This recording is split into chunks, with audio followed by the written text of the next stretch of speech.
بسم الله الرحمن الرحيم. هل أتاك حديث الغاشية؟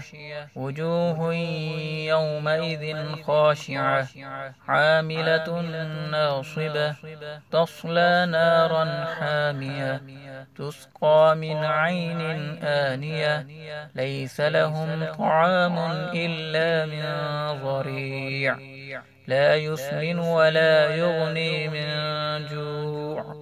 وجوه يومئذ ناعمة لسعيها راضية في جنة عالية لا تسمع فيها لاغية فيها عين جارية فيها سرر مرفوعة وأكواب موضوعة ونمارق مصفوفة وزرابي مبثوثة أفلا ينظرون إلى الإبل كيف خلقت وإلى السماء كيف رفعت وإلى الجبال كيف نصبت وإلى الأرض كيف سطحت فذكر إنما